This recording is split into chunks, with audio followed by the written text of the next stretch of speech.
Single stroke sprints, I mean, forget it. It's almost self-explanatory what these things do.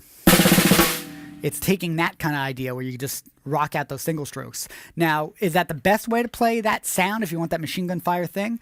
Probably not the most efficient. It's the most physical.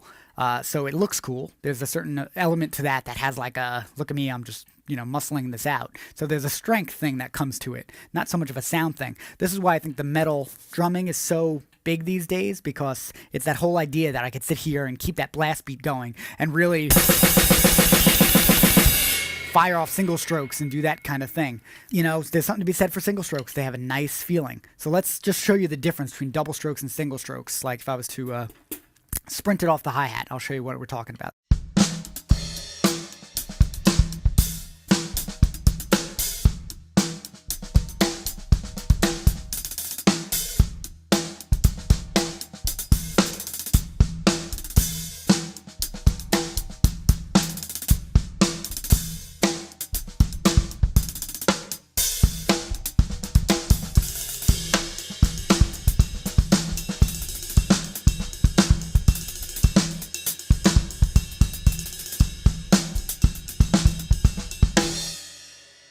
So that was an example of playing the single strokes across the hi-hat. Now, see, it's a push. It definitely has a certain feeling, has a look to it.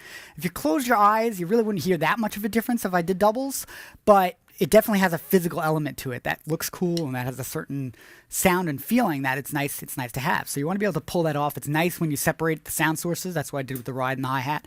I split it up that way, and that gives you like this weird back and forth between those two sounds, which makes it sound even faster. Even though I'm not going as, not changing the tempo at all, just the fact that your ears are hearing two different things, especially if you have it mixed in such a way where it's one's panned hard right, one's panned hard left, it just gives your ears this crazy flutter of sound. So that's another cool way of using the single strokes just across the different sound sources. The other way is doing double strokes. So that's the opposite, but it's the same sound. So let's try that. 1, 2.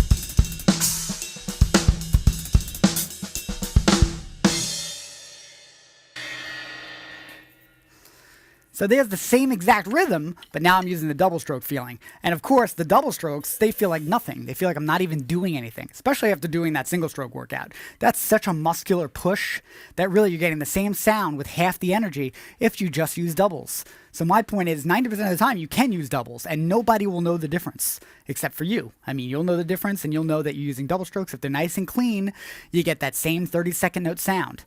So that's a great example of how changing the sticking makes it easier to pull off the same exact sound. Now, you do have a difference in sound when you change the sound source, because now when I split it between the ride cymbal and hi-hat, but use doubles, it definitely has a different feeling.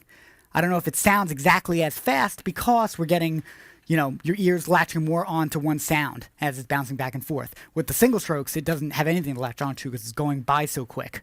Even though it's the same rhythm, I feel like you get a faster sounding thing by using the single strokes, where the doubles have a little bit more of a flow, they're a little bit smoother. So it really depends on what kind of sound and what kind of vibe that you're putting out. That's really what it comes back to when we start changing those stickings around. What kind of vibe are you portraying to your band and to your listeners? So important to understand the difference between those things. And that's a good example of why these sprints are so awesome, because who knows, getting in and out of them, I got to get back to the groove, I got to get back to fills, I got to get back to different things without losing the feeling of those single strokes, without sacrificing the cleanliness of them. And the faster you could do them here, the faster you can apply them to the drum set. And listen, that tempo, that was about where I was playing. So that's about 115 right there. And that's a pretty common speed. Do we go faster than that? Absolutely. Sometimes that happens too. So sometimes it's even better to push that tempo even beyond that. But that's a personal thing. It's something you got to decide for yourself. Depends on where you are with your hands and where you are with your playing. There's a limit to how fast I could go here, just because we do have beginners in here. We have intermediate players, and it'll just go way, way beyond everybody if we take it so fast that it's not useful. So I do urge you to go home on your own and really push those ceilings, see how far you can take it. That pretty much wraps us up for today. If anyone's got any questions, feel free to chat in. Of course, will leave the chat open if anyone has anything to add. You could always email us also. We thrive on feedback. I've said it before. I'll say it again. So definitely let us know what you think, what we could do, what we could add, what we could take away, and we'll take it from there. So tomorrow we are back into our rhythm workout. So we will see you guys for that. And remember to always practice with purpose.